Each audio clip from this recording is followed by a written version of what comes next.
The big old depression just hit me, and I just was not in a good state of mind to be entertaining for the masses.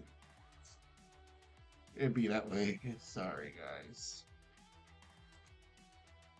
However, let me ah also let me tell the big old uh social media folk that I am streaming. Otherwise, how will they know that your boy is around and streaming? I don't know. I looked on Twitch. A lot of people were already streaming now. It's a little disheartening where I'm just like, oh, right when I want to do my comeback. But it's a Saturday, so it makes sense for everyone to be doing their thing. There you are. Good, good, good, good. It, uh, it's, it is moving, right? Hold up.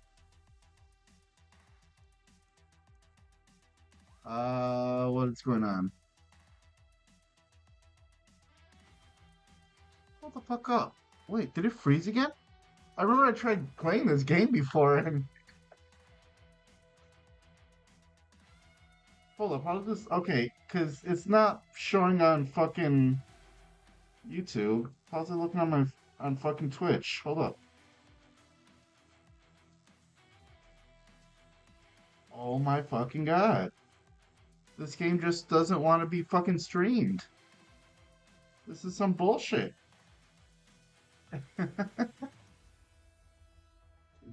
I just want some nonstop violence and suddenly okay, wait, let me try to do campaign and see if it changed main menus. Hold up.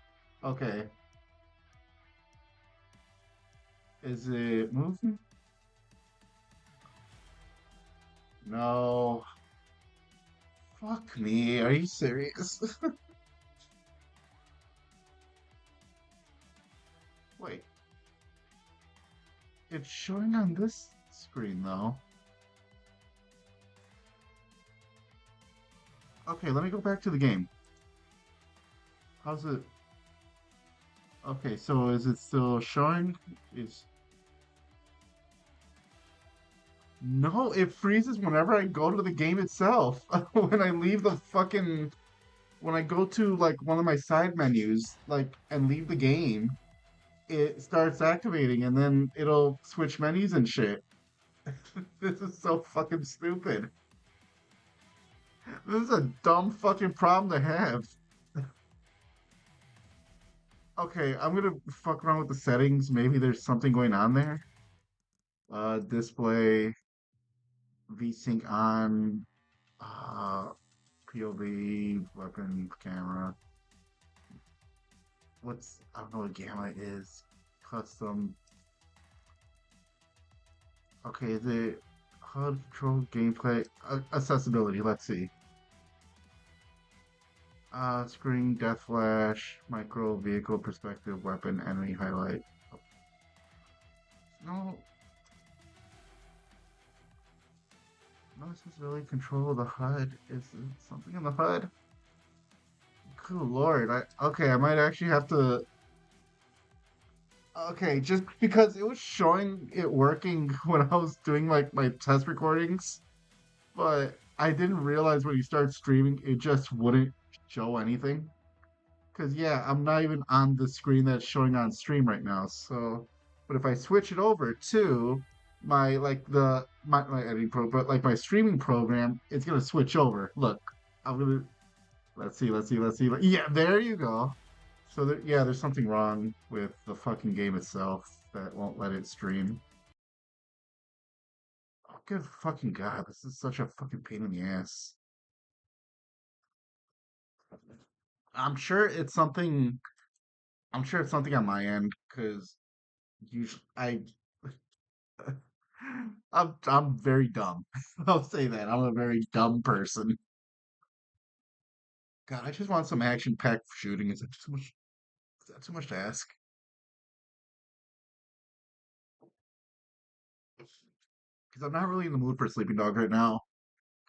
Spider-Man, it's a toss-up whether that fucking thing works. I think I said it before, but anything that's PlayStation is just a toss-up on whether that'll function or not. Good Lord. Good Lord, oh Lord. Uh, I Persona 3 is good to give me some breathing room to be able to talk to y'all guys. It's like, like again, like a streamer and shit. But once you start getting to the dialogue and shit, it like really takes over the whole game, and it's not that it's a problem. It's just not what I'm looking for right now. But I don't know. Should I do mouse PI? It's not again. It's not the. It's not that quickness that I'm looking. No, fuck it. I'll play Project Warlock. Not again. Not really what I was looking for. I played this game a little bit.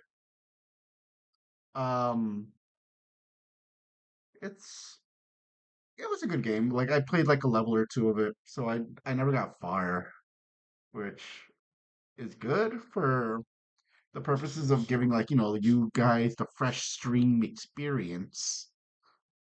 However, again, it's just annoying. It's what it ultimately comes down to.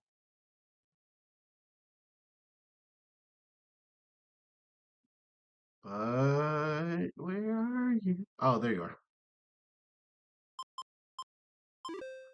Okay, you probably hear something, but you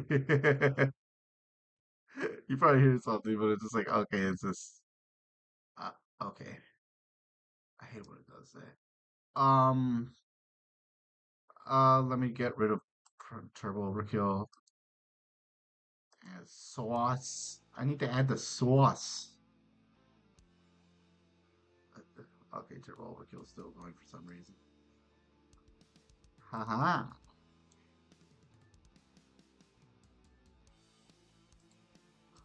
Settings. I don't want you guys to see the mouse. So, like, it's a pet peeve of mine. There you go. Look at that.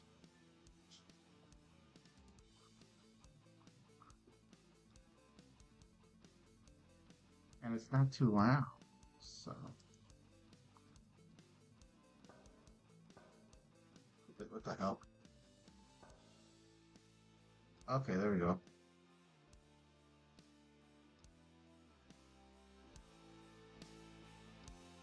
That's not bad.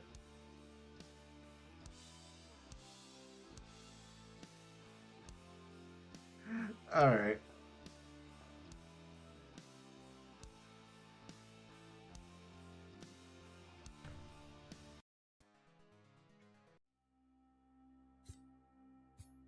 Okay, I kind of don't remember what I was doing. This this was a smart decision.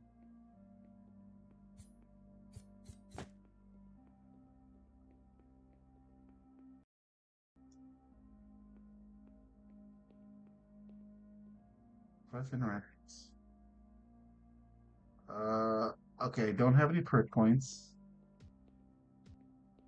But it said I had some points I can level up, so probably some shit. Upgrade points available.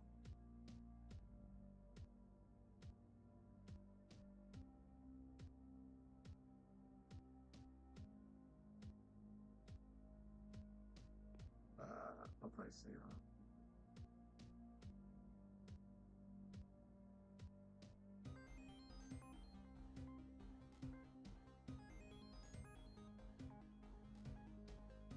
How much do I have?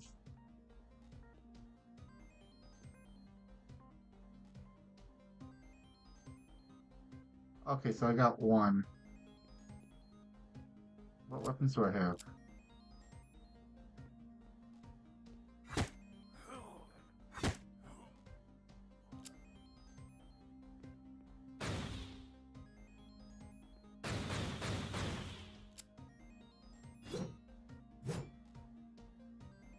Okay.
Okay, it's something I can like upgrade my shit, but it's like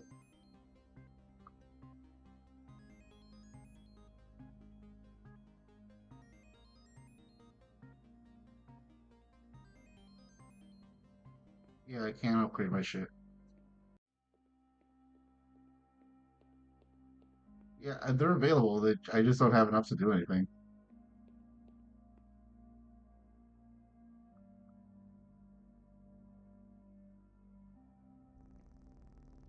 Okay.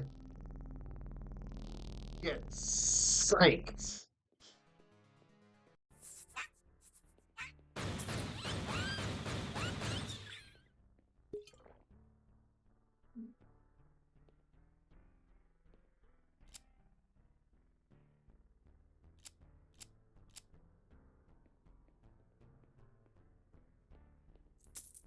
There we go. Okay, so I guess I could talk about. Let's say I just been going through like a nasty spell of depression, fun stuff. Oh wait, what the fuck?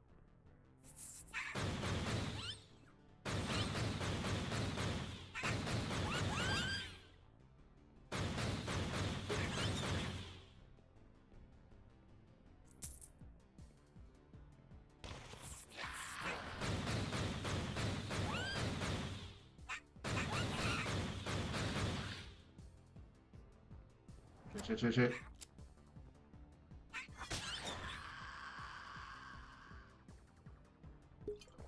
Oh thank God.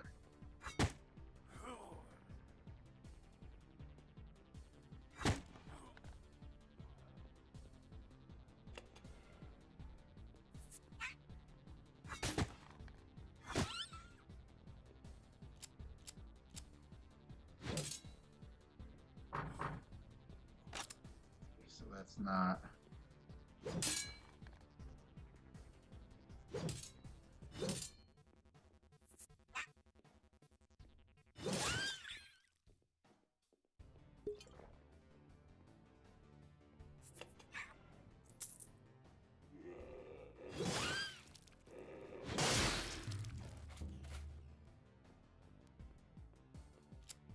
Wait, why did it take away my fucking?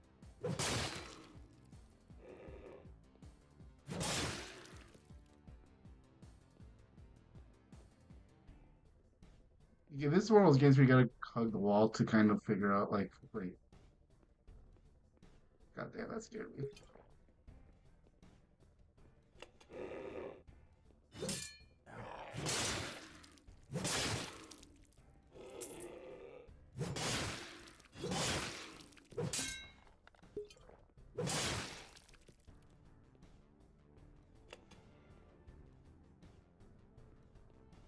Come on.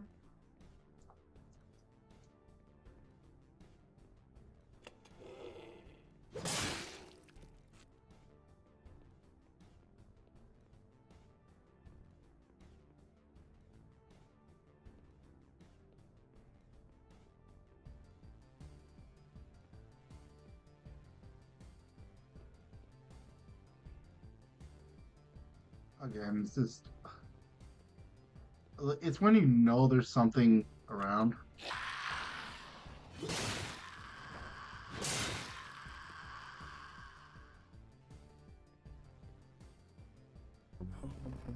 There you are. Okay.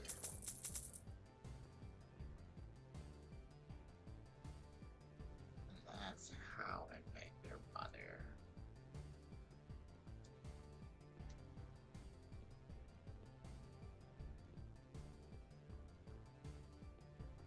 Yeah, it's the whole game's like this. You gotta hug the walls to see what the fuck is available or not.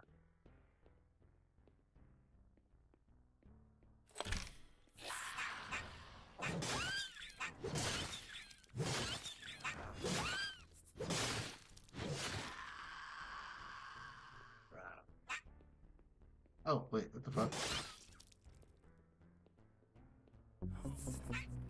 I knew it.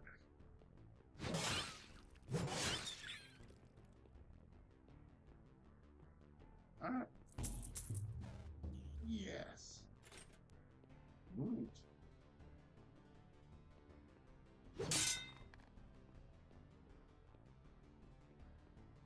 Dun, dun, dun.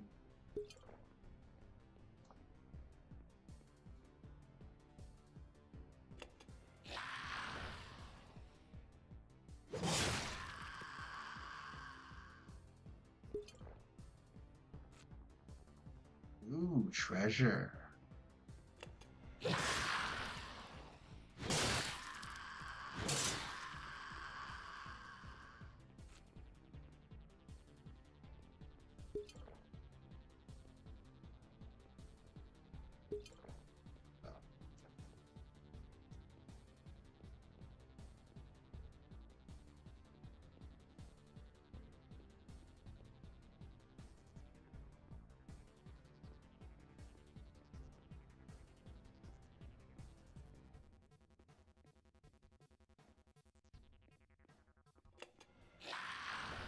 Uh, oh, still got her.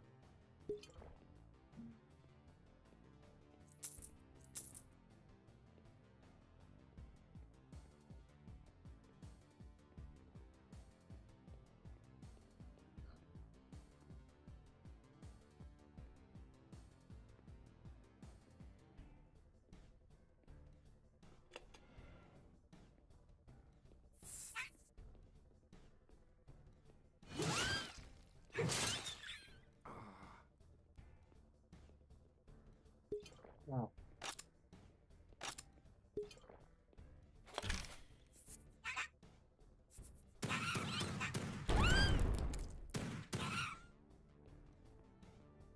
Oh, something's dead.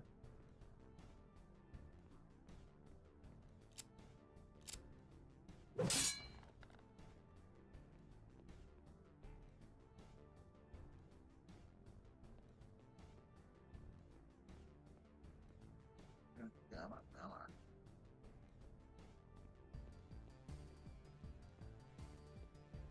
Go for the slot. Come on.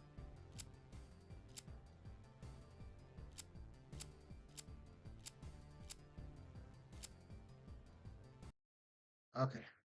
It's so weird that pauses the circle button.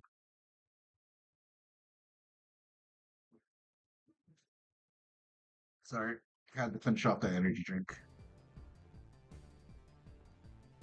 Oh, excuse me.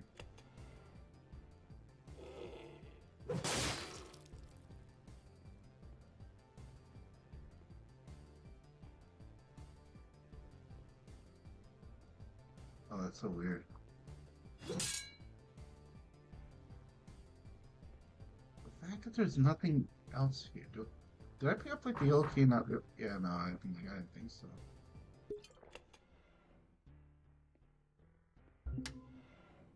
A pillar hath descended.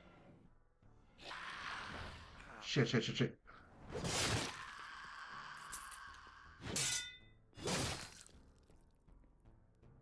I kind of prefer the bats. They were at eye level.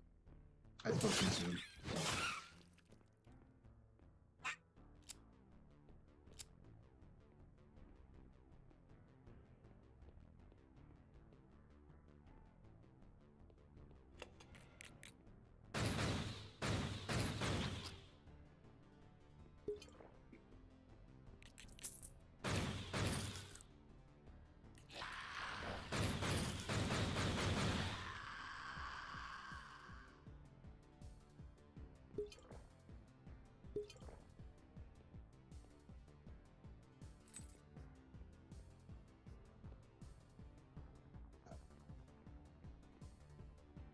Again, like you have to hug the walls to find secret bullshit.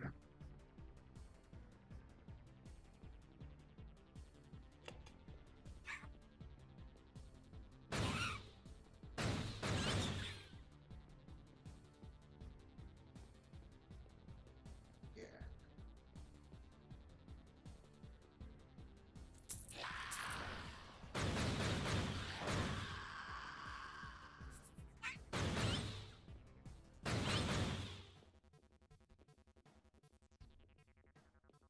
Okay.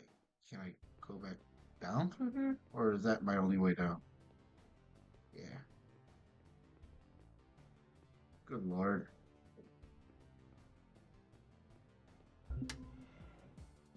pillar hat descending.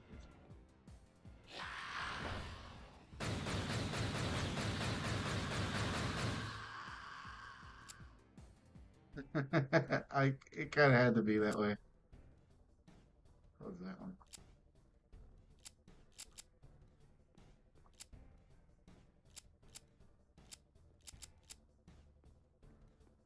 Oh, is that like dynamite?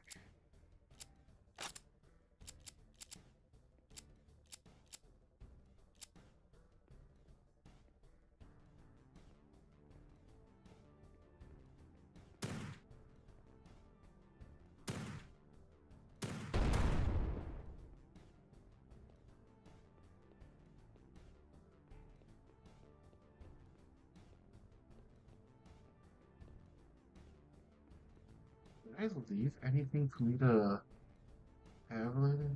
Okay, well, that. I'm desperate for some help now.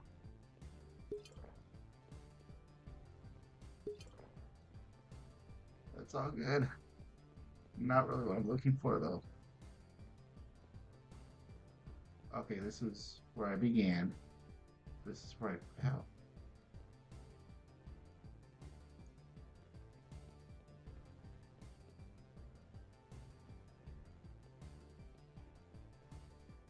Yeah.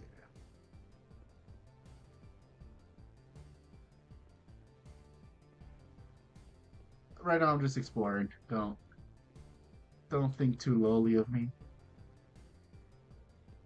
I'm just kind of retracing my steps as I see if I. Oh, goddamn, that's where I started. Okay.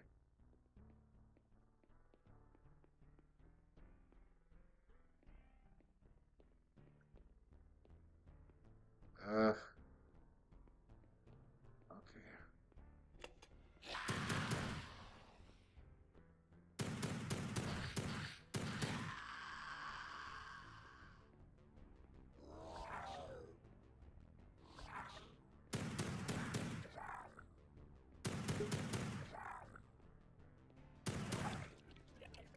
Got him. Okay, I got some health out of that one. Oh, okay. 59. Secrets 2 out of 3. And it took me about 11 minutes.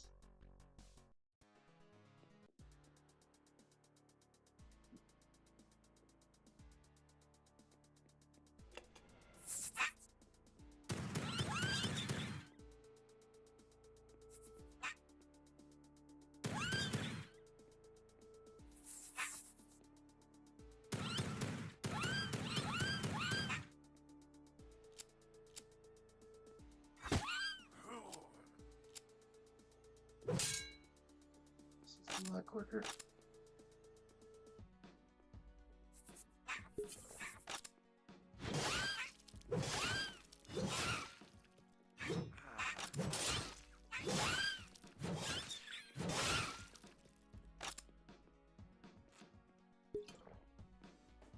Okay.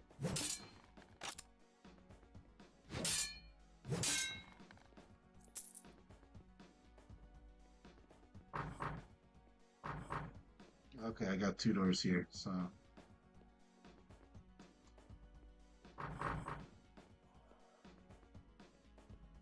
Okay, I could.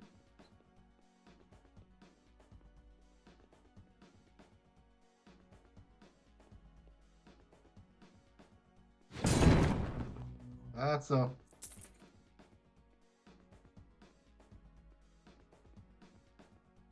Oh, maybe that's what I was missing. I should have attacked the wall myself. Crap.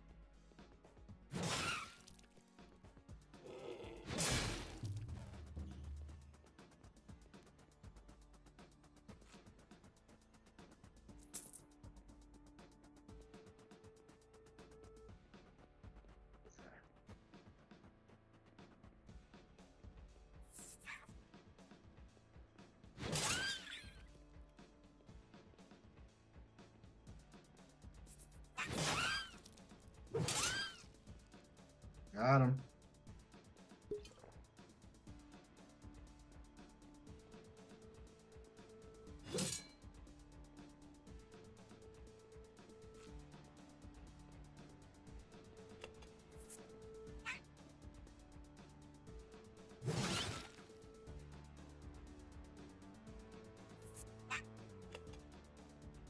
What? Where the fuck did this thing come from?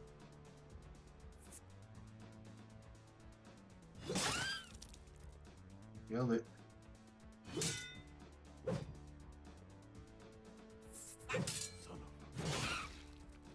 Yeah, basically that was my one shot, one kill.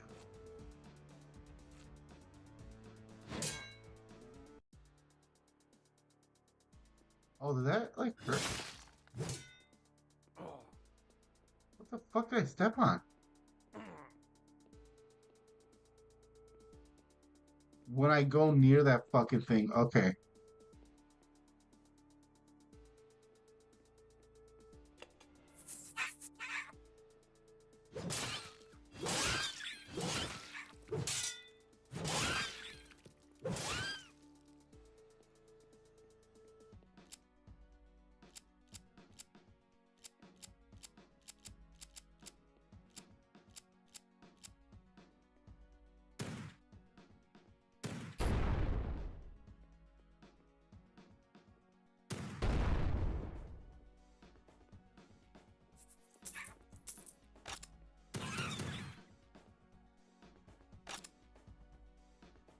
How did I set off all them bombs and it didn't die?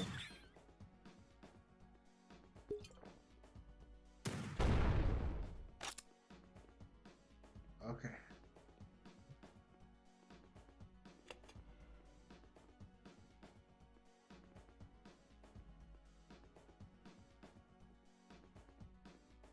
Okay.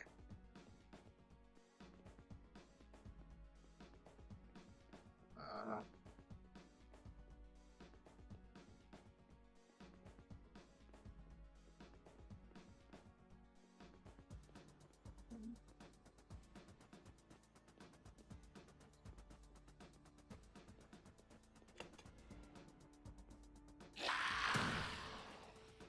damn it.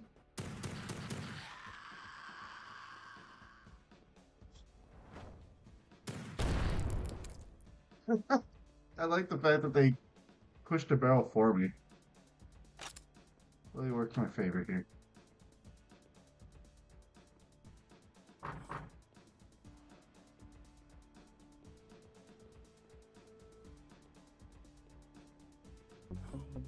Yeah, I was about to say that looked a little. Oh, thank God.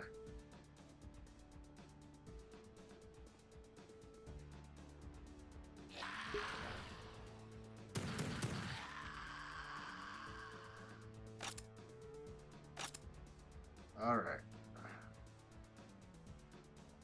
Everything's looking up, numbskull.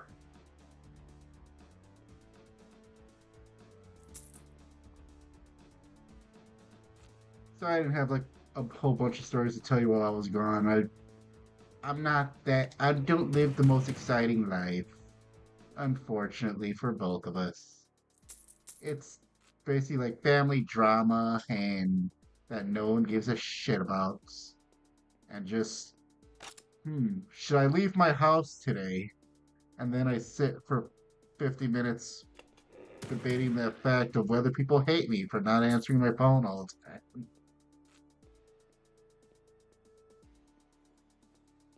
Like, of course they hate you. It's all your fault. It always is. It always was. Fuck.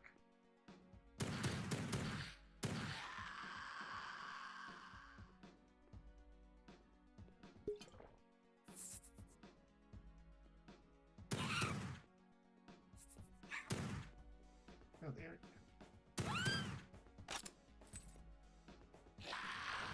Fuck.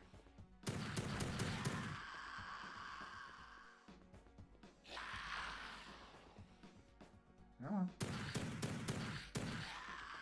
I like how I can fucking trap him behind a door and shit. So stupid.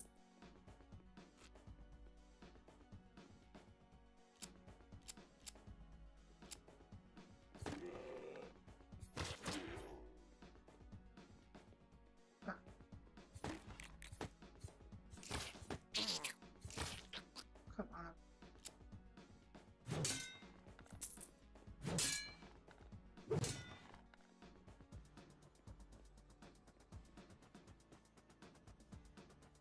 Do I have the red key? Yeah, I was gonna say I didn't think so. I'm like, hold up.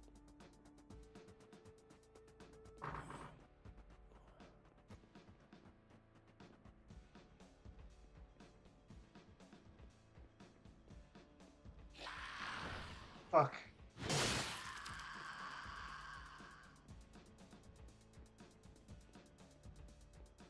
I saw you.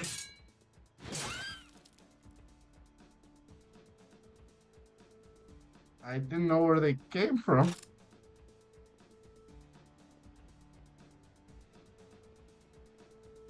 It's just extra bullets and shit.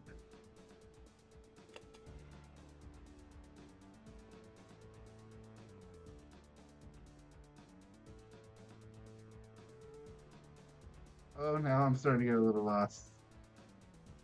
Okay. Start out with this blue door here that I first went through. Where is this?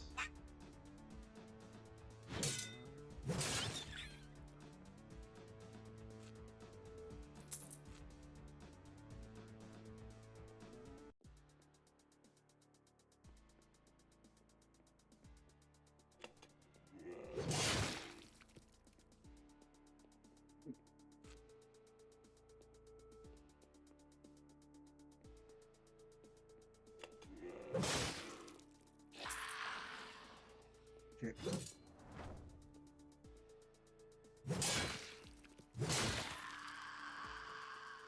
I beat the succubus.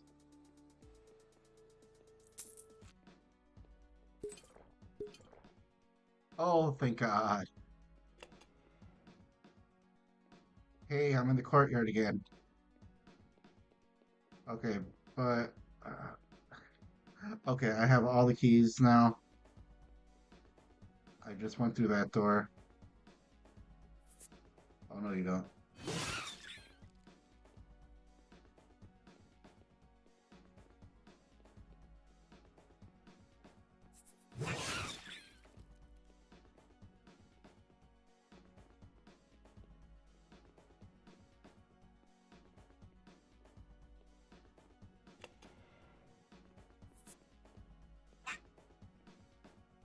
Come on. I know you want to.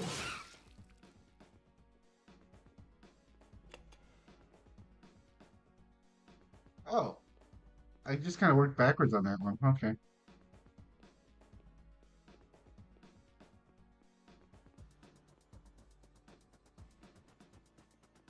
Hold up, there was like that one single door. What the fucking.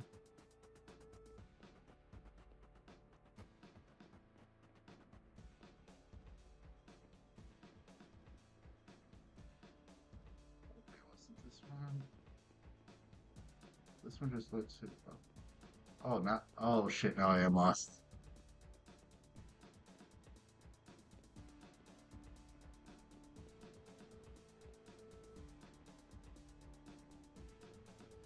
I remember it was like a singular door, and where there was like I don't think I have a blue look, that kind of thing.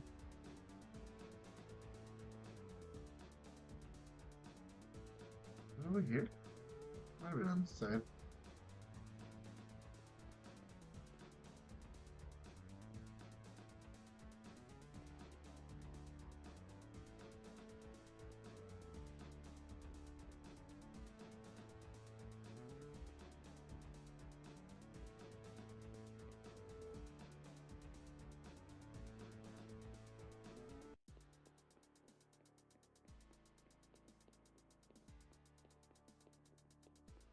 Okay, don't go through the yellow thing.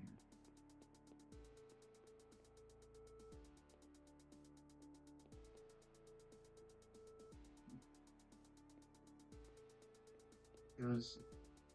Hmm.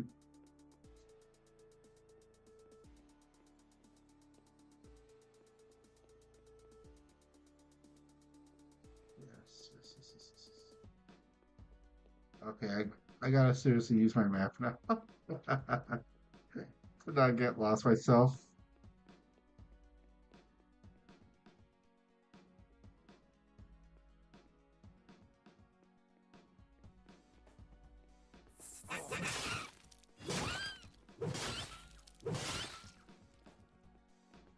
I thought I went to.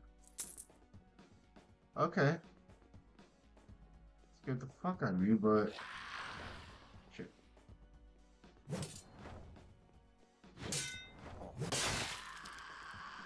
Good lord.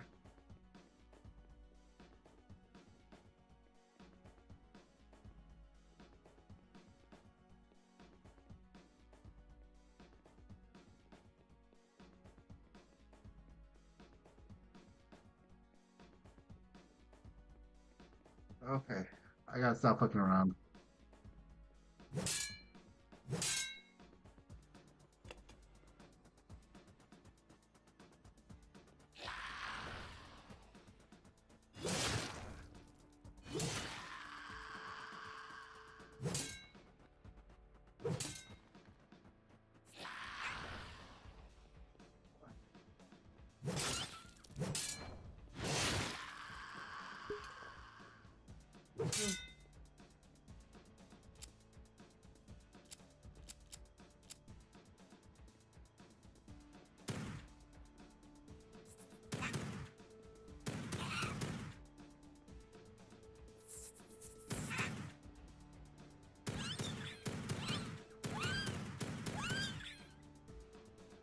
Just killed a bunch of these motherfuckers.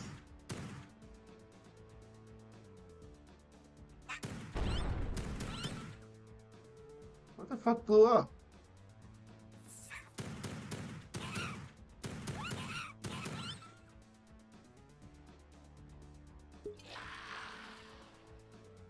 Oh my god.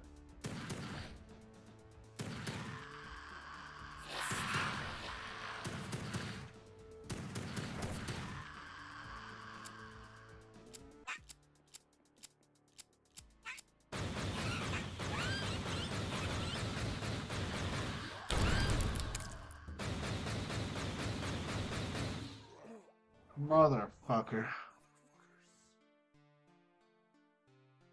I was so close to it all this. Oh my god. Okay. Whew. All right.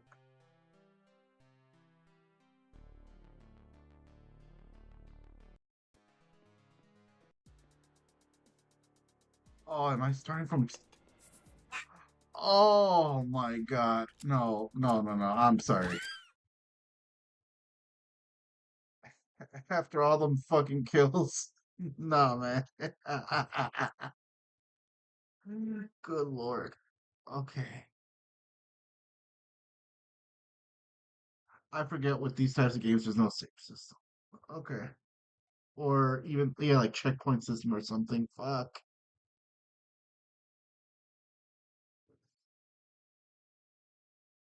I just got a little nuts. I was a silly little guy. Why is everyone so mad at me?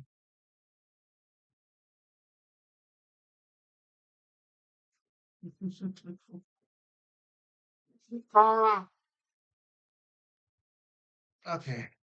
I played a good little while. How much you need? Like 40 minutes, whatever. I don't give a fuck. You know, tell me how to live. Good lord, my back. That was another thing. I was just feeling so much back pain that it just like, okay, I. Basic. All right. Can you still hear? Let me just adjust. Good. I didn't accidentally fucking mute this or something. All right. What else is it? Uh, tell you what. Let me see if I can. I might do a little reactions today. Fuck it. I've I've been wanting to. I just haven't been. Again, I don't know how good I'm gonna be at the moment. It's one of those things. Where it's like, okay, am I gonna be able to give good commentary? And that's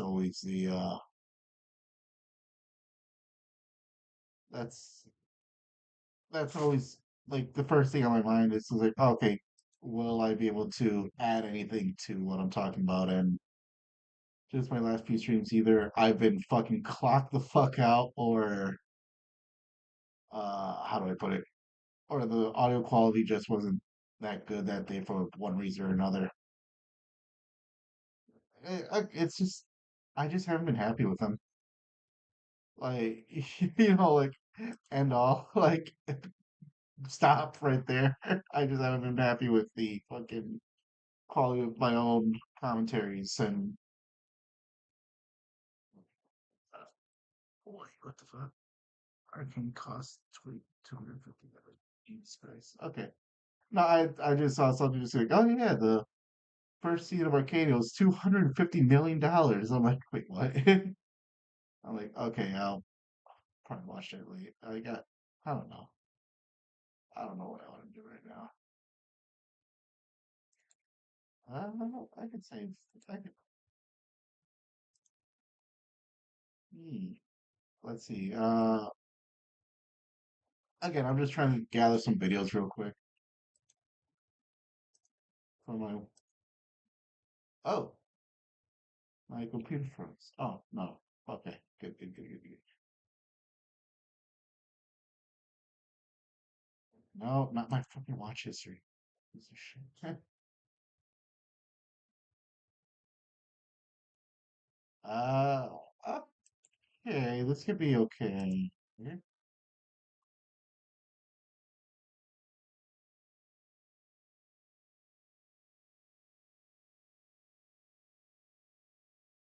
Anyway, but yeah, I'm just,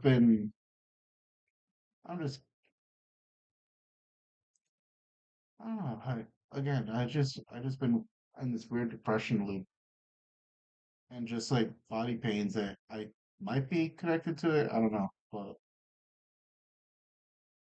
for what we know, for what I know, I'm trying to bounce back, trying to, just be a part of something big. I'm trying to be big. Okay. Yeah. I don't know what when it comes to my content, like is there anything you guys are looking for in general? Like, like I'm always curious and see like what is my appeal. I'm trying. I'm still looking for it. I'm pretty sure like where I'm very nerd centric. I play first person shooters, like kind of old school, older games, whatever. I read the tech notes of certain books ever written. Okay, bro. Stupid. Oh Lord, oh Lord, oh Lord. Um, yeah, I don't know if old audio is good for reaction stuff. At least not for me, because when I rewatched, when my last time when I did the fucking reaction shit, it just, I don't know if it came out well. Like, I didn't feel like, oh yeah, did I talk about anything? I don't know.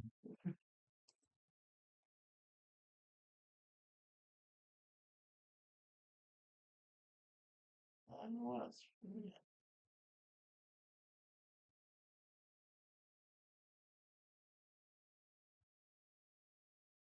tell you what. Uh, oh, I got a little bit of wait, what? You know? Okay, good God. Okay, everything is just running slow. It might be because I have some games still running.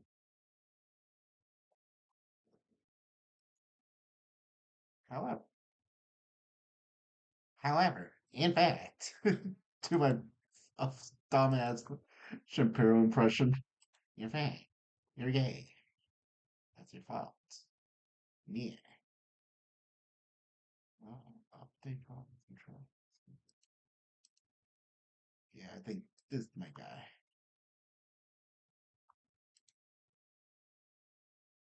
Make him a little bigger. That's better. Oh, right, since we're doing videos, things gotta change around here. Yes.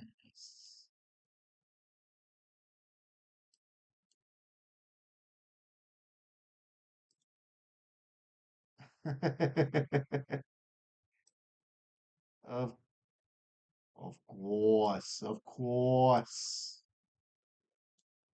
Anyway, uh, I want to kind of start with something a little that I'm comfortable with. That I find, again, I find the guy funny. I know him as Pointless Hub, but a lot of he also has a second secret identity. It's Alternate History Hub, and this is a mediocre recap of mediocre alternative history shows. Time is living my voice. I love that thumbnail. But yeah, it's just me trying to just please support the official video, the old uh his channel. Again, he's great at what he does. He deserves all the love, all the accolades, all the hand jobs. He deserves it all. Oh God. What else should I say? Yeah, support my video, support his video. We all want the love. Please share it. Anyway, uh, like I said, I've always found alternate history shows to be a very fascinating subject, which is kind of what brought me to his channel. And actually, before him, I was watching History Matters. It's less of an alternate history thing and more of the aspects of history you don't think of, like what was Mexico's reaction to the Zimmerman note, or why was Germany the only uh it wasn't the Axis power, but the for the losing side of World War One. I can't remember the name of the sides at the moment. Why they were the only ones that had to pay, and everyone else kind of got off scot free, essentially. But yeah, they're also a great channel. They're too short really to do reactions to, but I recommend them as well. But that's neither here nor there. Let's watch this video before I show another channel. Let's go.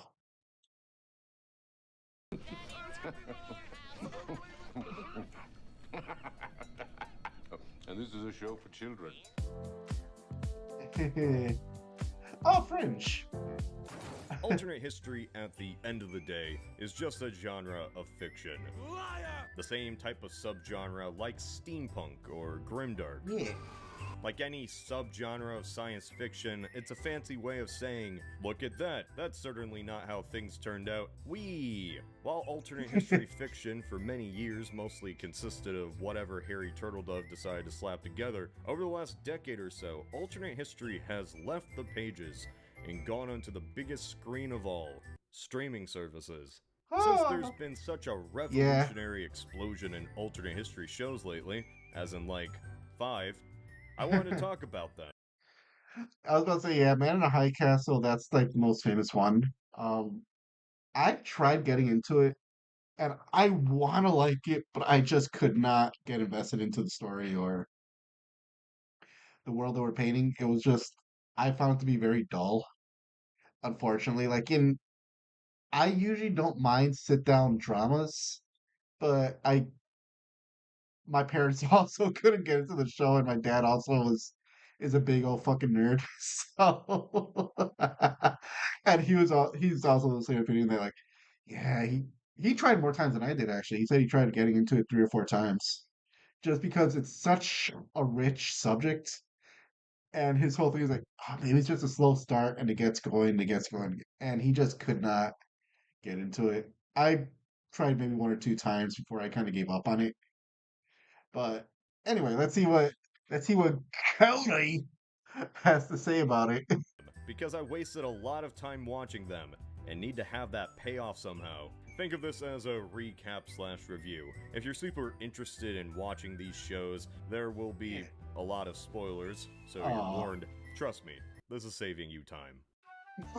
For all of mankind. Oh, is this the Soviet one?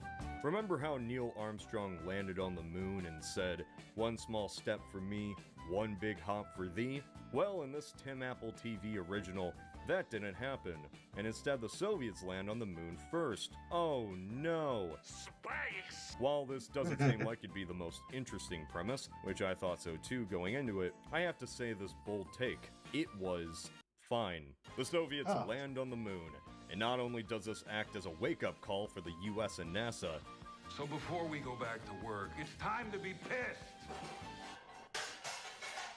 it also leads to the most American thing of all, pointing fingers and passing blame on who blew it. Nixon is furious, and he's going to metaphorically wreck up the place. You're kindly going to say that Kennedy started the moon race, Johnson ran it, and then Nixon tripped to the goal line. Everyone blames NASA for being too cautious. This guy, the main guy, which I'll be calling him because I don't actually remember his name, but you know who he is. He was in the movie Suicide Squad.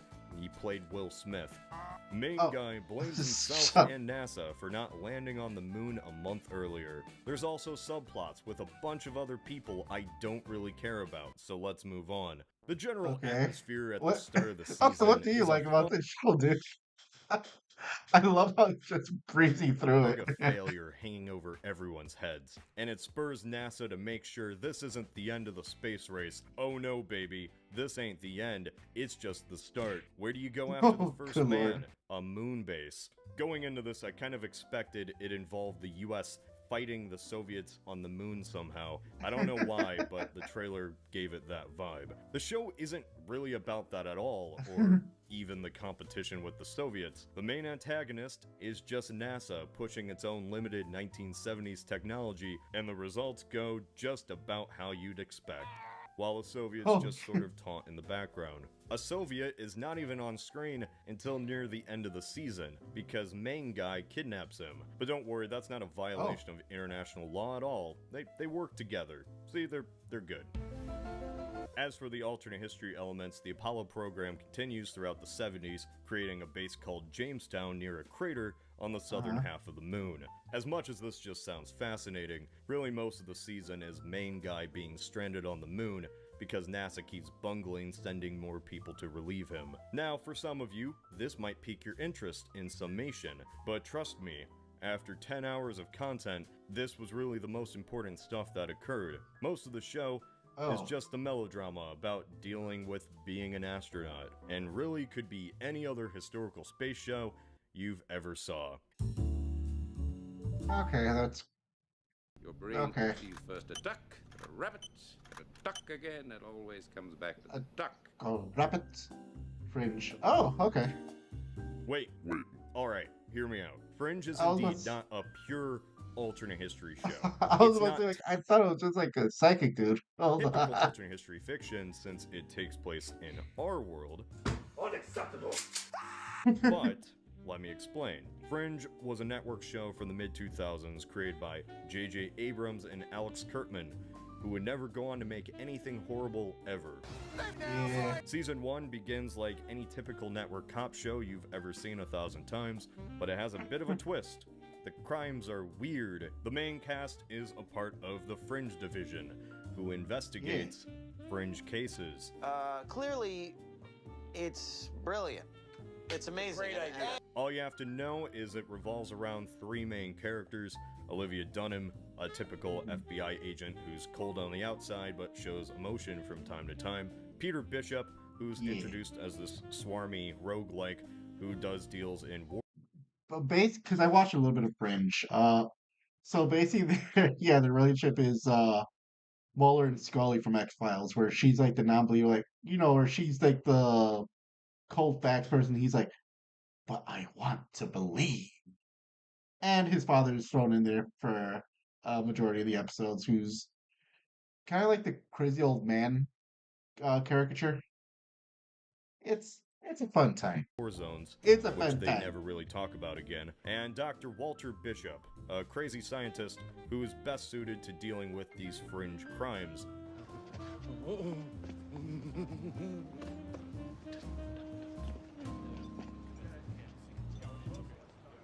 This man is dead. Like mind-reading devices, a futuristic dildo, people's brain melting, Man-Bear Pig. All fun hijinks that more often than not, turns out Walter created back in the 80s. Oh! Walter Bishop, the personified essence of the Reagan Doctrine. Fringe is overseen by Lance Reddick. And there's also a bunch of other characters I don't want to get into. There's also these bald guys in fedoras who are basically the G-Man from Half-Life. Nobody really knows where they came from, and throughout the whole series, they basically are just watching. Peter Bishop doesn't really like his father. He's had a weird history with him since Walter always went off to commit his crimes against nature in a lab. Peter, this is me, your father, Walter Bishop. Thank you, Walter. I know who you are. And Walter doesn't really remember any of the things he's done, which is eventually revealed because he took a part of his brain out. He has his cow and licorice and does a lot of LSD. Love LSD. So why is this cop show about sci-fi crimes and an acid-dropping scientist even in this video? Get it out of here. Yeah. Well, we get to the last 2 episodes of Season 1. Olivia starts having visions of an unknown place. She finds out from Walter that she was a part of a program as a child ran by him and his partner, William Bell, to make child super soldiers. Olivia just vanishes, where she goes into an office and meets the long-dead William Bell. I'm Leonard Nimoy. But how could this be? The season ends with a pan revealing the World Trade Center. What? What the frick? Olivia, through psychic doodadery, transported universes and landed in an alternate timeline where 9/11 didn't destroy the towers. In the span of 1 episode, the entire show goes from a police drama with a thin veil of science fiction to a show where alternate universes exist and psychers too.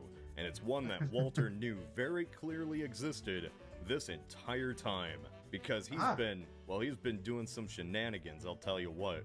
This universe is just a hodgepodge of every minor alternate history fun fact. Stuff that wouldn't dramatically change the world, but it has a nice flavor so you can tell it's different. Walter, indeed, did know that other alternate universes existed. Not only inventing a mirror that can view into the other world, but eventually a portal that can travel to it. Now, why would he travel to a different world? Because in our world, his son died when he was a kid. The Peter, us the audience know, is actually from the alternate universe we just learned existed. Because Walter created a portal to kidnap the alternate Peter and bring him back to our timeline so that he could be cured of his disease, all without Peter even knowing about it. And by doing this one act, Walter has tore a hole in the fabric of the multiverse itself. Peter merely existing in our universe has horrific ramifications that soon start ripping apart reality itself. People, out of the blue, phase in and out of existence, into objects, into each other, or just entire buildings disappear. It's like the server of the universe constantly is lagging. This quirky science man accidentally caused the universe to begin destroying itself. Project Singing Corpses. 2, 3, 4. Who can take a sunrise? Who can take a sunrise? And the other universe knows this full well, as they've been dealing with these. Wait, what the fuck was that? Was that little beeping my computer? Was I getting messages? Hold up, I'm sorry. I just hear like ding ding, and I'm like, wait, what the fuck? Okay, I guess it was nothing, but okay, I'm glad it was nothing. That just kind of freaked me out for a second. I'm sorry. Cosmic rifts for years, and there's Okay, this is alternate wild. timeline versions Maybe of I should- everyone. I should just watch more than a few episodes of it, like, because I saw them sporadically, so I kind of knew what it was, but I didn't realize it was all this. Jesus. Olivia has red hair in this universe, and the whole division is much more. Wait, let me rewind it. I'm sorry. And the other universe knows this full well, as they've been dealing with these cosmic rifts for years. And there's alternate timeline versions of everyone. Olivia has red hair in this universe, and the whole division is much more militant. Walter never went crazy and remained the stoic scientist he was in the 80s. He knows the other Walter kidnapped his son, and now the show has become a battle between timelines. Oh boy. The gang travels into the alternate universe and fun occurs. And when they escape, the other Olivia, called Faux Olivia, that's actually what everyone calls her, sneaks into our timeline in disguise. I want you to snoop around the other universe and find out how evil they are. Come out of your universe with your hands up! As the real Olivia is stuck in the other timeline. Eventually, it gets so bad that they use this ancient futuristic machine. Don't ask. Well, Peter uses the machine, and it turns out it fixes everything by destroying Peter. Yippee. The multiverse is brought back into balance, and the machine even creates a gateway between the universes underneath the Statue of Liberty. Everyone forgets Peter ever existed, and he's gone forever. Or is he? Oh yeah, also Peter accidentally had a baby with faux Livia, thinking it was our Livia. Our Olivia? And wait, with him not existing. Wait, hold on. I gotta read that. Hold on. You can't just do... Our Livia. Oh yeah, Olivia and Peter became a couple, forgot to say. Okay, yeah. That's kind of like in the show. But, oh no. And with him not existing, that baby is just aborted by the universe itself.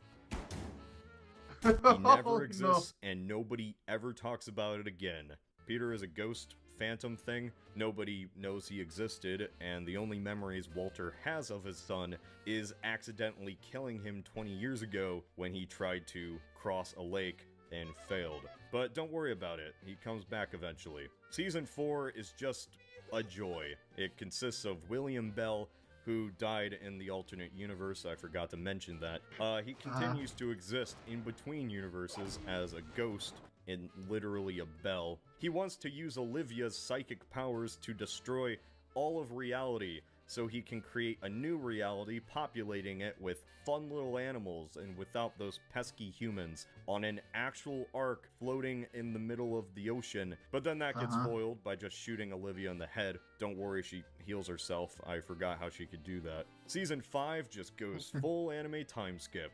Takes place in the 2030s, where the Earth has been conquered by the G-Men, who are revealed to be future humans who destroyed their world so much they invaded the past to, I guess, do the same exact thing, or undo a coup, take your pick. They're futuristic, they don't have emotion, they're all bald.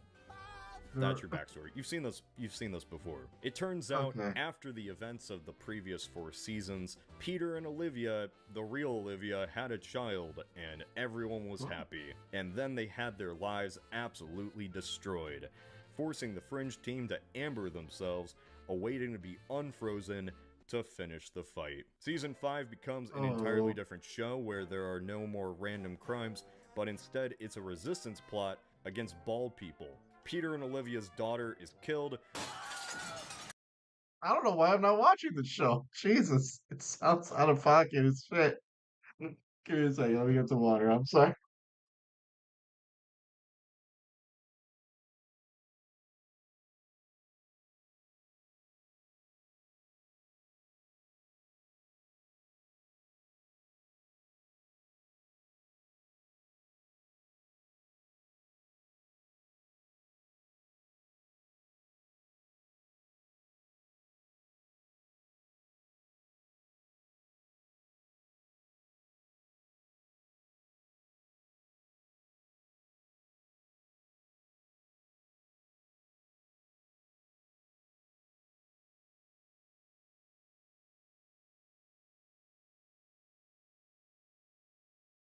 Sorry about that. I just need to quench my thirst.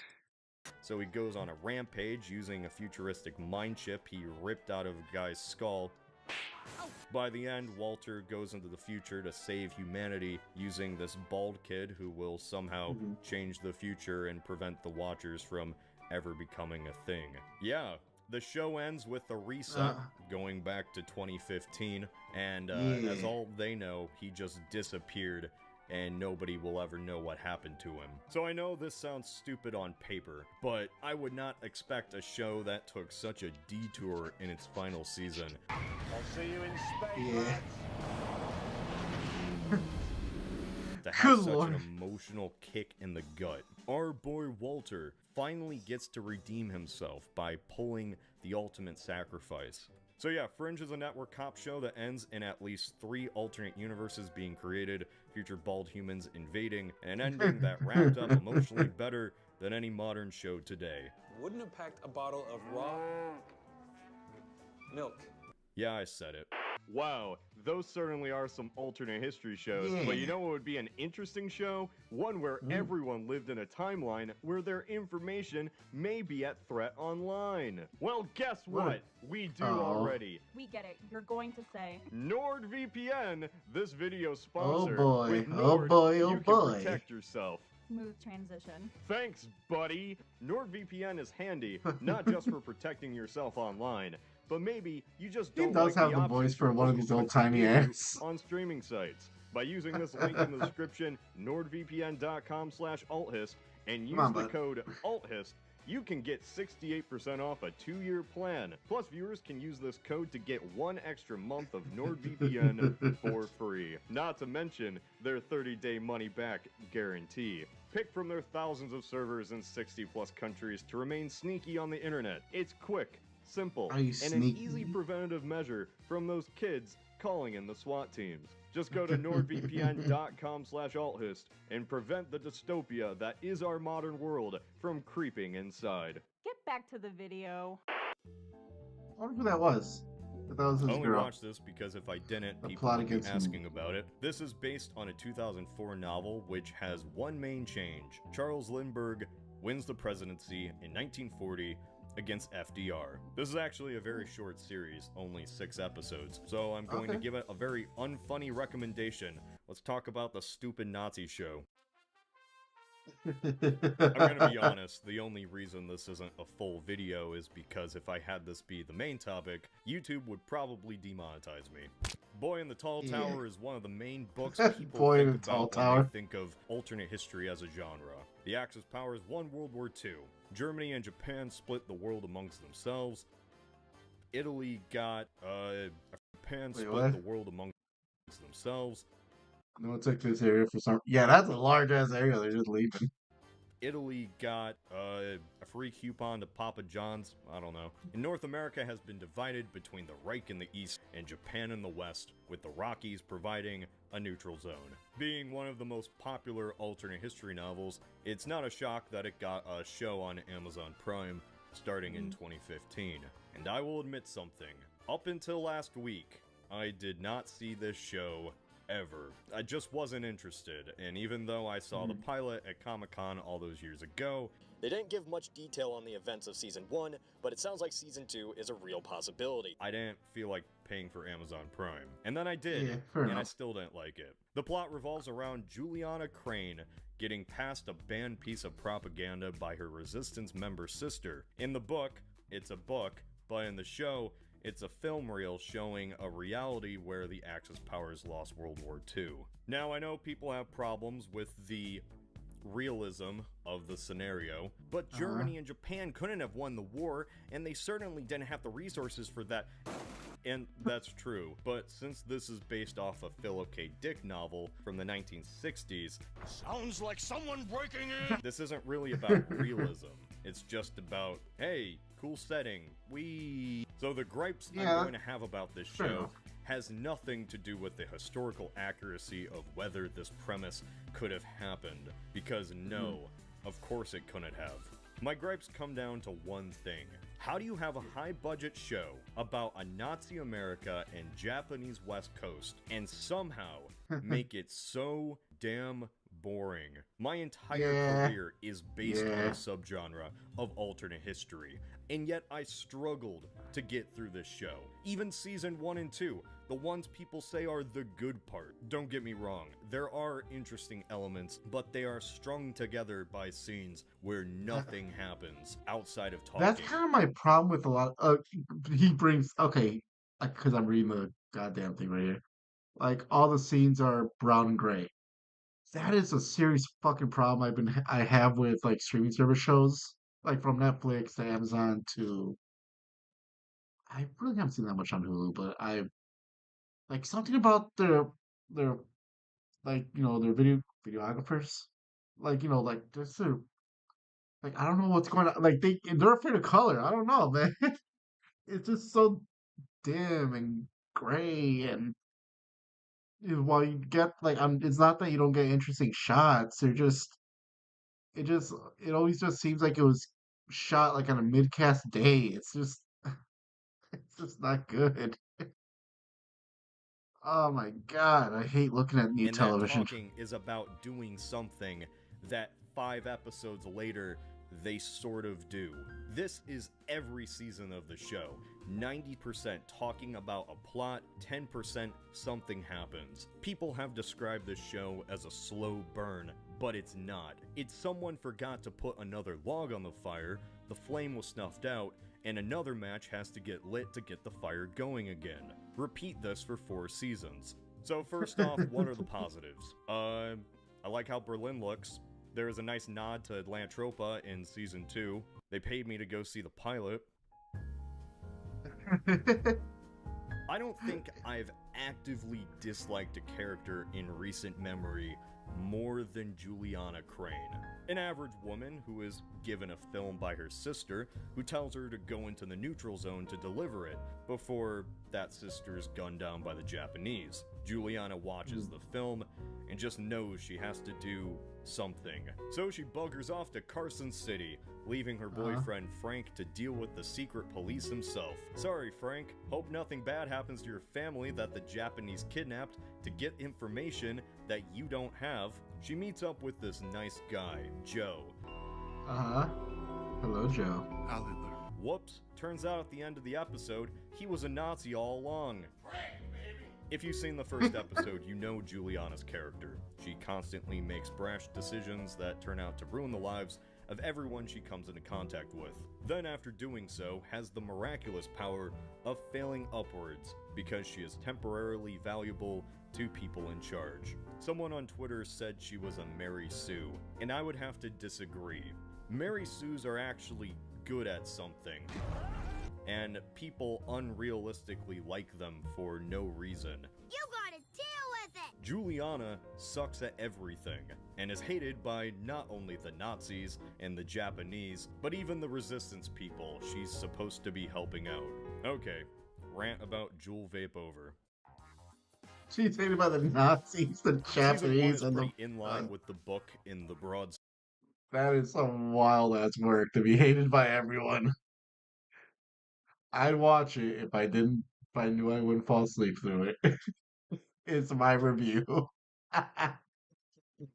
Since it focuses on a few key characters: Juliana, Joe the Nazi, Frank Tagomi, the trade minister, and Chief Inspector Keto, and on the Nazi side, Gruppenführer John Smith. Season 1 is probably the most simplistic story-wise, focusing on Juliana trying to give the film to the resistance. Everything else is characters reacting to the existence of the film and how to get it. For the most powerful characters, their main goal is a balance between dealing with the resistance or the growing tension between the Germans and Japanese. Hitler is sick, and for some reason he's the only one keeping the peace and keeping Germany from going to war. Why you have to be mad? This deal of convenience he made with Japan has just stuck for 20 years, despite the fact that Germany has overwhelming military and nuclear advantage. But yeah, the book and show have this problem of making Hitler unintentionally a good guy. That's all I'm going to do dissecting history. I just thought it was stupid in the book how to get it out there. Tagomi, the trade minister, works with a German agent to smuggle nuclear secrets to Japan so they can gain the bomb, and at least Germany won't be so avid to go into war. But while they're trying to do this, the Japanese prince gets shot by a camper. Keto tries to find out who shot the Japanese prince, who turns out to be the Germans because they wanted to provoke a war. There's this stereotypical Nazi bad guy. I have achieved much under the leadership of the Fuhrer, John. We are Nazis? Who tries to use the German agent to kill Hitler and John Smith, but fails at both. John Smith is further promoted by a grateful Hitler. While Juliana and Joe run from this guy, a Nazi bounty hunter who I just can't take seriously at all. You're flooding it! In the end, they hand the film over to the resistance, who just tells them to go away. By the end of the season, Juliana and Frank reunite. They discover through another film that Joe, what a shock, is actually a Nazi. Severed lambs and stuff, and oh shit. Oh, don't look at that one. Don't look at that one. Don't look at that one. Juliana is tasked with luring Joe into a trap to get him killed, but at the last second, she sends him on a boat on his way, just betraying the resistance. Go away! We're having a good time until you showed up, cheapers! Everyone is completely perplexed by this, as I was, but Juliana just knows she did the right thing because people can change. In no way will that be a terribly stupid mistake. Tagomi uses meditation to transportate to an alternate timeline.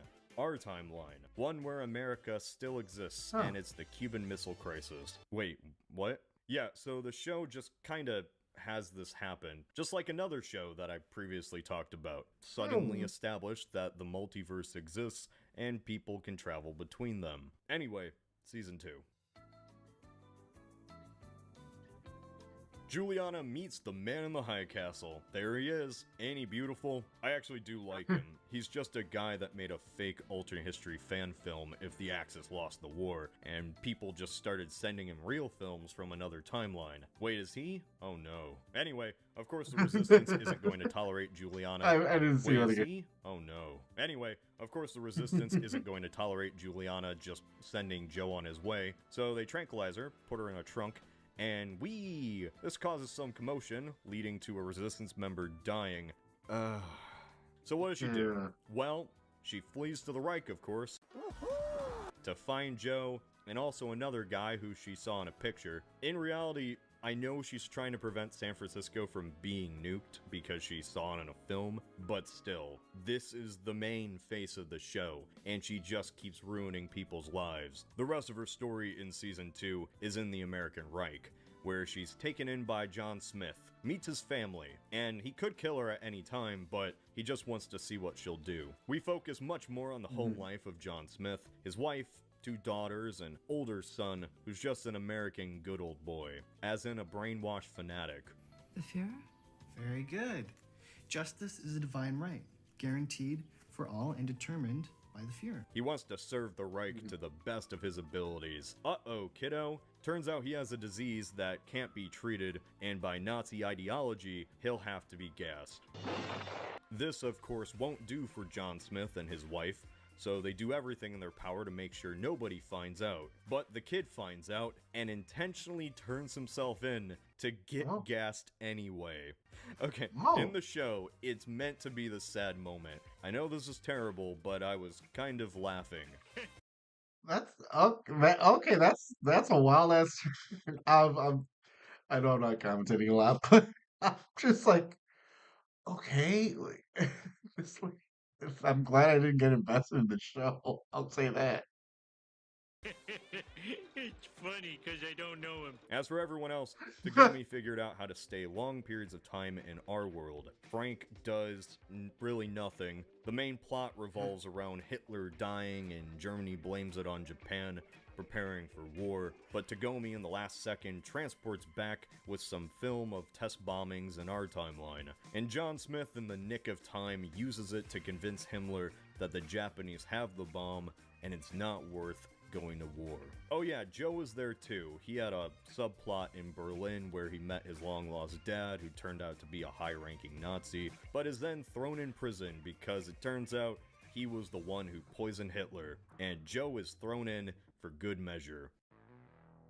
Nothing happened season 3. Joe Oh was lord. forgiven at the beginning of season 3 by Himmler and has to prove his loyalty by shooting his father right in the head. He's sent to San Francisco with a new mission: kill Nazi suspected traitors, or whatever we tell you to, which he does very willingly. Real winner you save there, Juliana.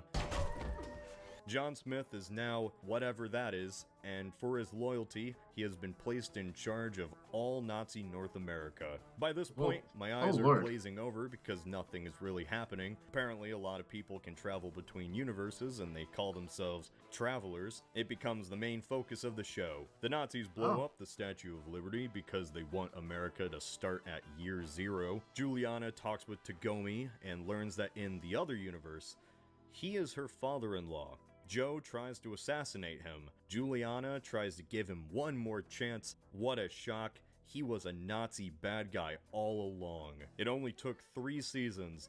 The Nazis build a portal to the other universe and Juliana transports herself there. Alright, cool. Let's finish this.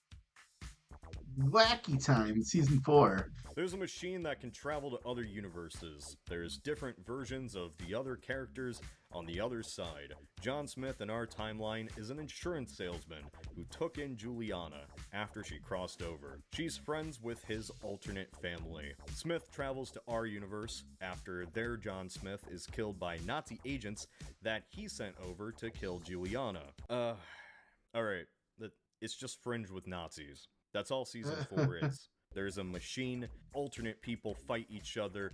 What else could there be? No. Walter, come back. There's a coup in the Reich.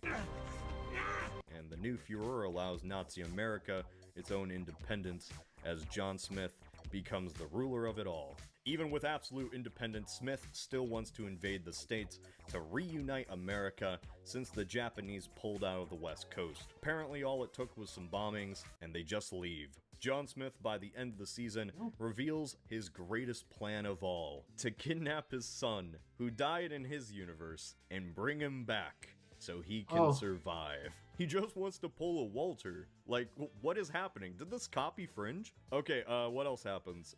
Frank died at the end of Season 3, forgot to say. That's how little I cared. Then the rebels blow up the track that John Smith was on, and he kills himself. It's been one of those days. The Nazi portal is permanently opened by the rebels, and the multiverse can be used by everyone forever. Literally the end of Fringe Season 3. My brain's melting. Kigami died off screen. Okay. In conclusion, let's rank them. So, in summary, which shows do I think is the best? Well, here's a quick rundown. In case you're still here, it's a long video. In fourth place, it's Man in the High Castle. It ran on too long, and probably 75% of the plot didn't matter. The plot, setting, and characters were wasted just as much as my time. In third, it's For All Mankind. It suffers from the same problems as High Castle, but the smaller cast and better relationships really make you care more about their problems. You kind of forget you're watching an alternate timeline, and more a really messed up historical retelling. Second is the plot to destroy America. It does alternate history right, where it doesn't need to focus on a large cast. Instead, it just shows the perspective of one family dealing with the fallout of a changing America. And number one, it's Fringe. While the show goes absolutely bonkers, it knows what it is. You know what it is. She tricked my son with her carnal manipulations, and he fell right into her agenda. Agenda?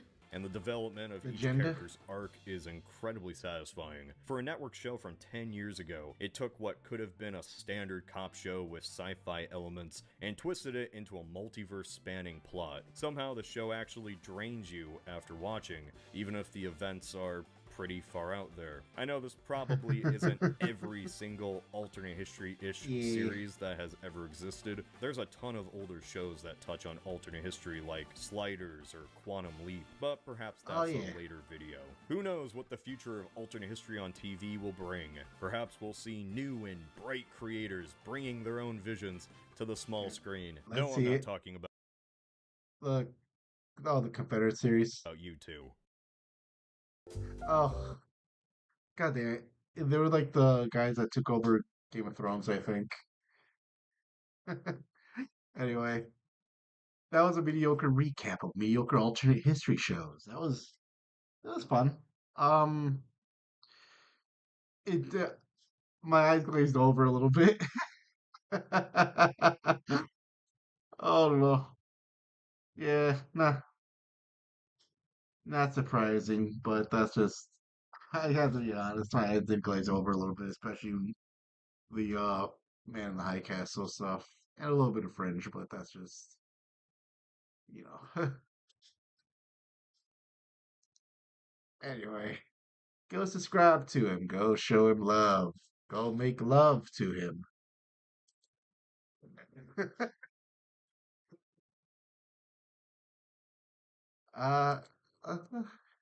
You know what?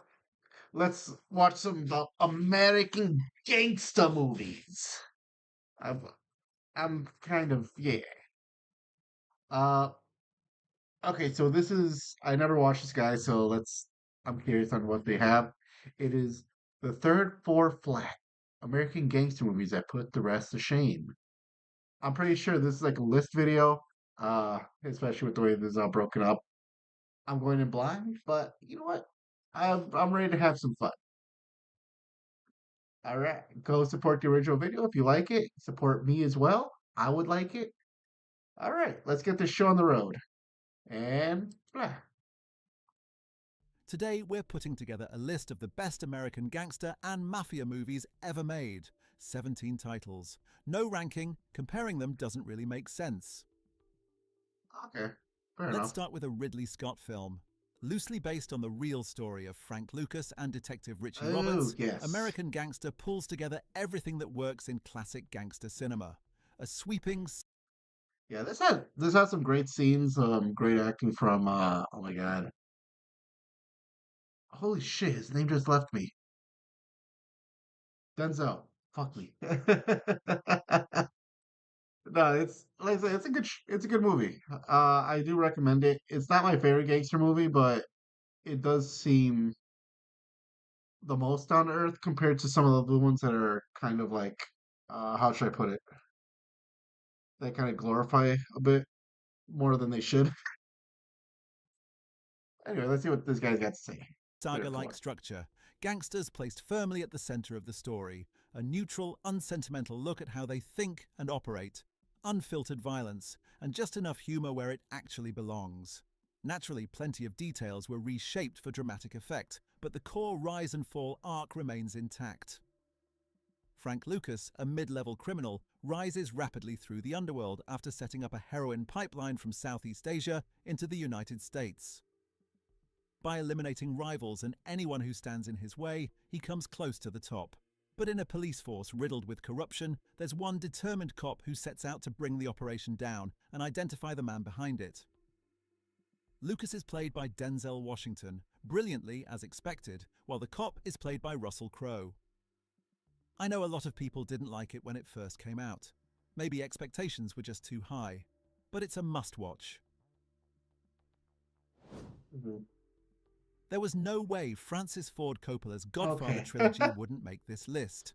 A defining gangster saga, one of the greatest achievements in cinema history, and a masterclass in screenwriting and direction. It also gave us what is arguably Marlon Brando's most iconic role, and launched Al Pacino to superstardom. Funny thing about Godfather, okay, I'm getting a feel of how this guy's gonna be doing the list, so sorry, but The Godfather really is one of my top movies. Like it's my personal favorite where I can kind of watch it anytime, whether it be like made for TV or like the uncut, like on DVD or VHS, whatever. I mean, like I could watch it like edited, like where they whatever little censored, like I can still watch it pretty fine. It's very funny. I don't know why I do enjoy the movie as much as I do, but yeah. The third one is because that's the black sheep of the trilogy, and it's the least good. Here's the thing about it: it's an okay movie, but it's not a good Godfather movie, and that's kind of what it came down to, and that's why I'm like, yeah. But it's just very okay. At its core, the trilogy is about how a good man becomes a bad one. Michael Corleone wants nothing to do with mafia violence, yet gradually turns into a cold, calculating figure no different from the people around him. Part 2 mirrors this transformation by showing the rise of his father in a parallel storyline, tracing Vito Corleone's path as a young man, played by Robert De Niro. By Part 3, an aging Michael is trying to leave crime behind and move fully into legitimate business, but gangster stories rarely allow clean exits. No matter the code of honor, the justifications, or the attempts at redemption, the reckoning still comes. Subjectively, Part 2 stands out as the strongest entry, more intricate, more ambitious, and more emotionally complex. Part 3 may fall short of that standard, but it remains an essential and fitting conclusion to the saga. Bugsy is built around a character some viewers... Okay, so give me a second. The funny thing about Part 3 is that the original title was supposed to be The Godfather, The Death of Michael Corleone. And it was, just because they didn't want to connect it as a direct sequel, just kind of have it be top loose ends. But movie studios like you cannot make a movie without a number at the end of it. But as well, another thing is that if you notice, like going from two to three, the name you don't notice in the third one, like a presence that is missing, is Tom Hagen, and it had to do with like a money dispute, and according to the actor, he's like, look, I have like two or three Oscars, Pacino has none. He's paid 6 times as much as I am. You have to go up a little bit for me, and they weren't willing to budge, so they couldn't get him, and that kind of threw their original script like in a turmoil, and they had to be completely changed.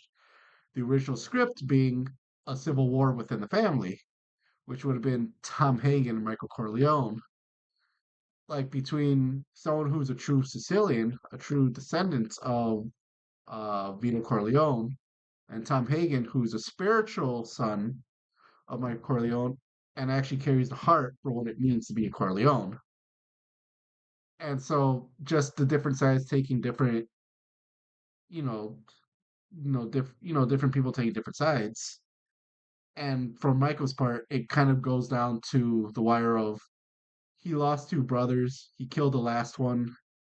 And as far as the nightmares and the guilt that he feels for killing Fredo, still following him into the third one, was a part of that original script. But now it's the context changed, as in, can I kill another one of my brothers?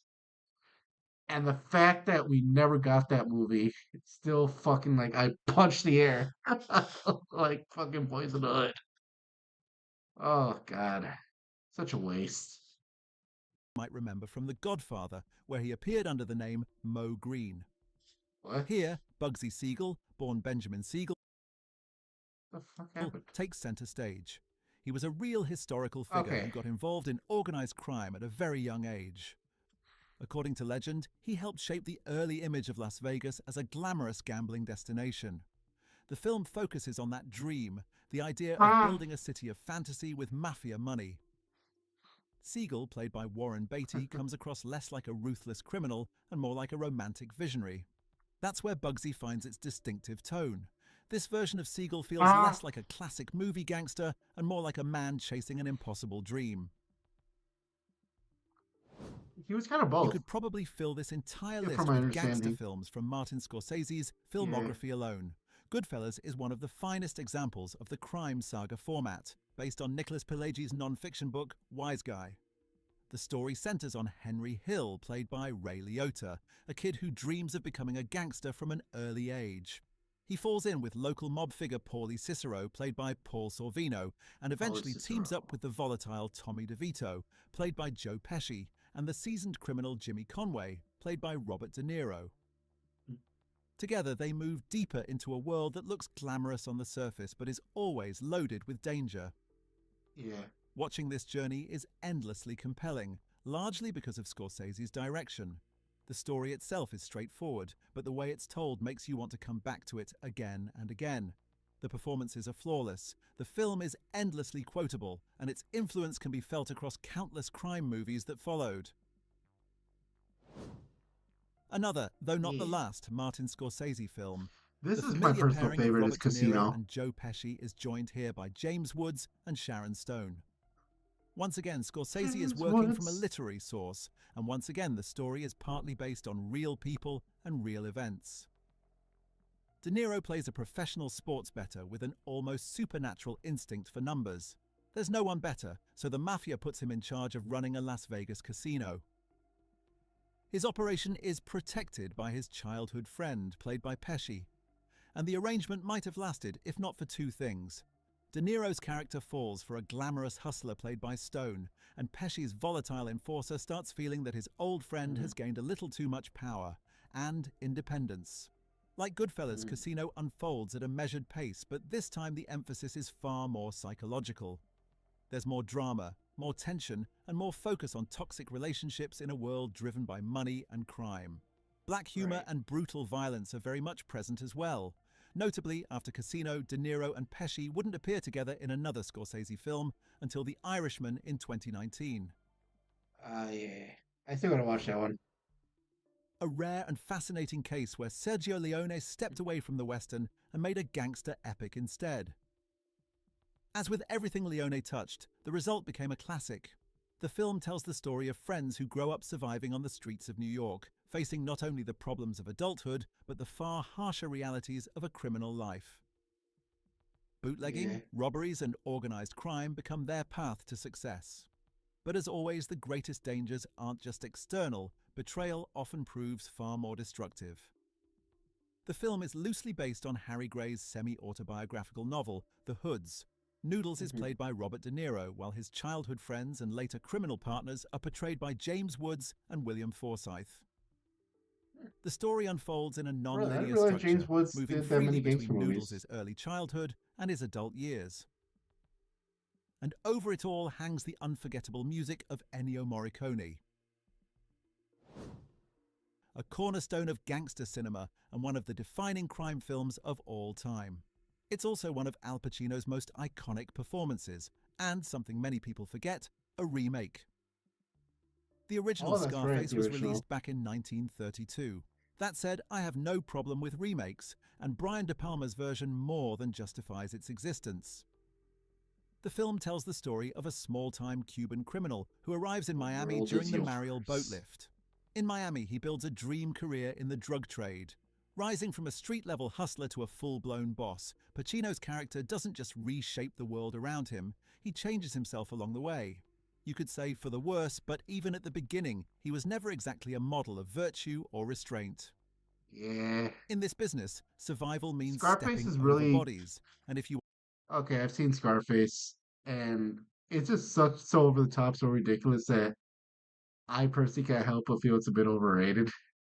As far as gangster movies is concerned, it's very entertaining. Don't get me wrong. I, I know that it's very entertaining to watch. It's just, it's a long movie. It's very overacted.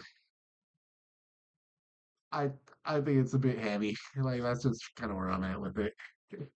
Go ahead, hate me in the comments. Want to rise high, you end up betraying everyone. Partners, friends, and the people closest to you. Alongside money and mountains of cocaine, your constant companions become paranoia and the very real risk of violent death. Along with Pacino, Michelle Pfeiffer delivers one of the strongest performances of her career.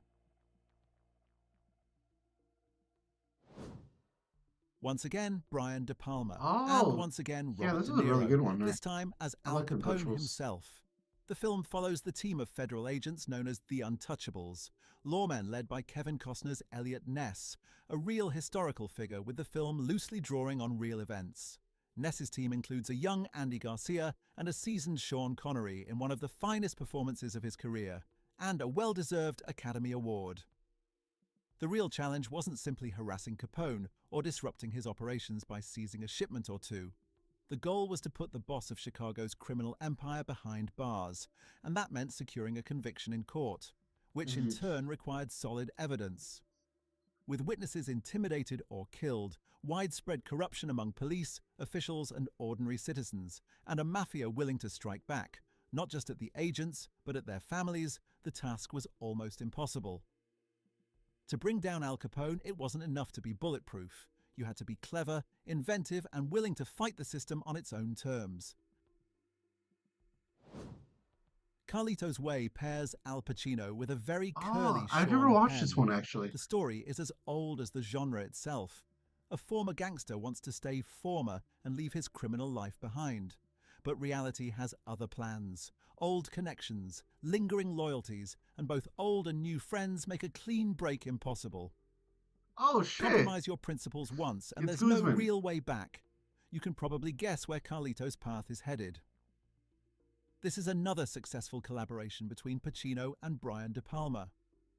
Alongside Penn and Pacino, the cast also includes Penelope Ann Miller as Carlito's love interest and John Leguizamo in a memorable supporting role. Oh, he's in this too, okay. A Bronx Tale is a landmark film and a special moment in Robert De Niro's career. Here, he not only stars, but also makes his directorial debut. and it's a remarkably confident one. De Niro plays a hard-working bus driver. Chaz Palminteri plays a local gangster. When the bus driver's young son witnesses the mob boss commit a murder, he makes a life-changing choice and refuses to identify him to the police, effectively saving the gangster from prison. In return, the grateful mobster begins to look after the boy, treating him almost like a son of his own. Naturally, the boy's real father strongly disapproves of this influence. The film is based on Palminteri's semi-autobiographical one-man stage play. In many ways, the boy at the center of the story is Palminteri himself. He agreed to sell the film rights only after De Niro promised him the role of Sonny and the chance to write the screenplay himself. With The Departed, Martin Scorsese finally received his long-overdue and well-deserved Oscar. The film is a remake of the Hong Kong thriller Infernal Affairs, directed by Andrew Lau and Alan Mack. I'll stay out of the which one is better debate. That's for you to decide. What matters is this. What's crazy is Departed is actually based on it's very okay, it's based on dual things. It's based on an actual case and how that actually happened. And it's also taking a lot of inspiration from Infernal Affairs, so it's very interesting. It's gripping, endlessly rewatchable cinema. Beyond Scorsese's direction, a big part of the appeal is the cast. Jack Nicholson plays the Irish mob boss. Leonardo DiCaprio is the cop sent undercover into the gang. Matt Damon is the mole inside the police working for the criminals. The premise is simple and brilliant at the same time. The mafia plants a mole inside the police while the police send an undercover officer into the mob. Sooner or later, those two are bound to collide. Right. It would be strange not to include at least one film by the Coen brothers on this list.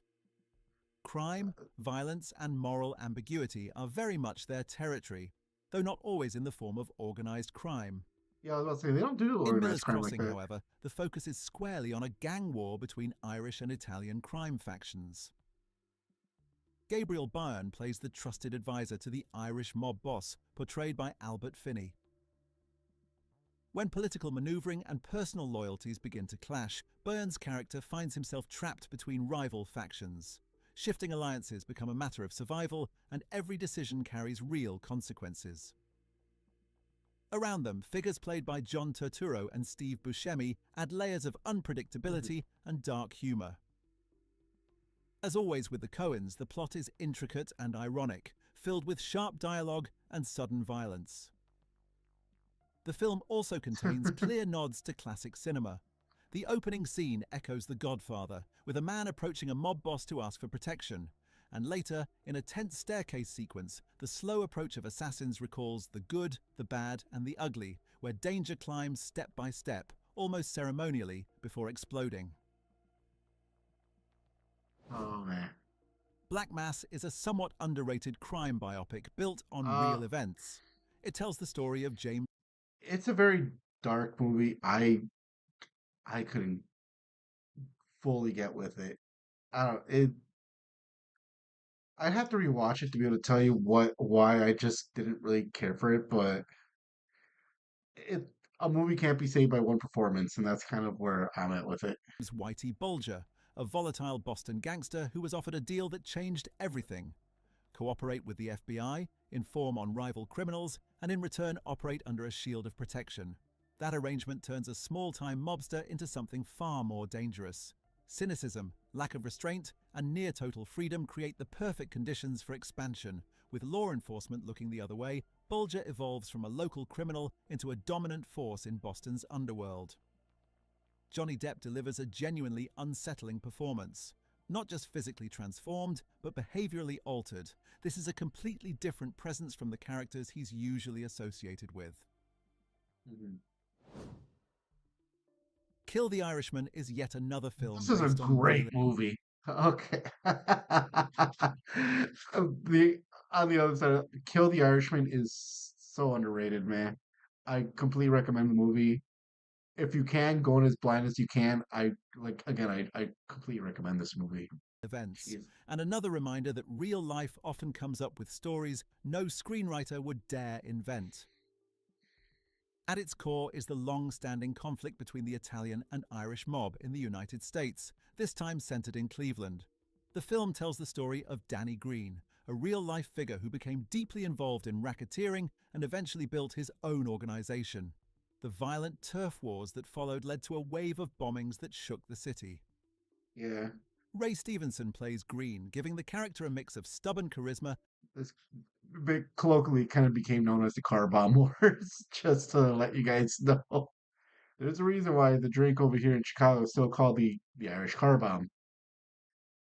It got its name from this whole situation. And dangerous unpredictability. The film also features appearances by Christopher Walken, Val Kilmer, and Vincent D'Onofrio, adding weight to this gritty, old-school crime story. Road to Perdition is another unconventional entry in the gangster genre, and one anchored by Tom Hanks in a rare and striking role. The city is effectively controlled by a powerful crime boss, played by Paul Newman. He rules with authority, eliminating threats and punishing disloyalty without hesitation. Among his most trusted men is Hanks's character, disciplined, loyal, and unwavering in his sense of duty. Everything changes when the sons become involved. Hanks's young son accidentally discovers what his father truly does for a living. At the same time, the boss's unstable and impulsive son, portrayed by Daniel Craig, makes a reckless decision that shifts the balance of power. Suddenly, Hanks's character becomes an enemy of the very family he served.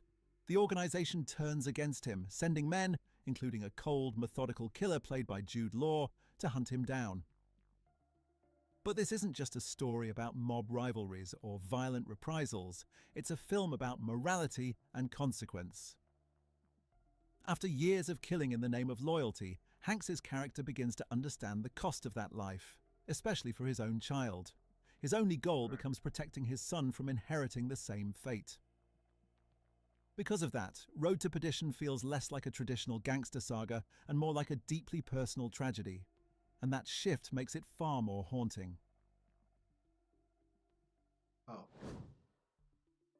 Gotti is a television film built on a real and highly compelling story. One of its biggest strengths is its cast, a lineup of actors who feel complete.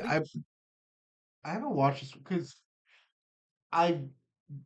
because it's a one-word name, I mix it up with Hoffa in my head, which is a completely different mob adjacent, very mob movie, but yeah, that's also a really good one. I've never seen Gotti though. At home in the world of organized crime. Armando Sante plays John Gotti, delivering a commanding performance that anchors the film. Around him is a familiar ensemble of faces long associated with mafia cinema. Actors like William Forsythe, Frank Vincent, Dominic Chianese, Vincent Pastore, and Tony Sirico, along with the legendary Anthony Quinn. You might not remember every name, but you've definitely seen these faces before. When you assemble that kind of specialized cast, the result feels authentic almost by default. The story traces Gotti's rise from a boy growing up in a Neapolitan immigrant family in the Bronx to the powerful head of the Gambino crime family. He learned the rules of the street early and eventually came to control those same streets. This wasn't the first film about Gotti, and it certainly wouldn't be the last. His legacy, controversial and infamous as it is, remains too significant to ignore. And I'm closing this list with King of New York. Christopher Walken plays a New York drug kingpin who's just been released from prison. One by one, he eliminates his rivals, Colombians, Italians, Chinese gangs, consolidating power across the city. He even earns public sympathy by donating part of his profits to charity. But the NYPD has no intention of celebrating him. The police declare war, determined to bring him down at any cost. Oh, that's all you got. Okay, this is a fun little list. Yeah. Anyway, I think I'm kind of ready to wrap it up for the night.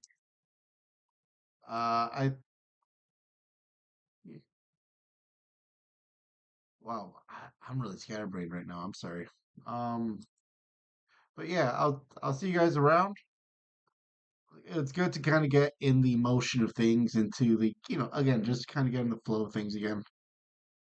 Like I said, I'll see you guys tomorrow. Hopefully, it'll, however long it's gonna be. It's Mother's Day. I don't know how long I will be held hostage for.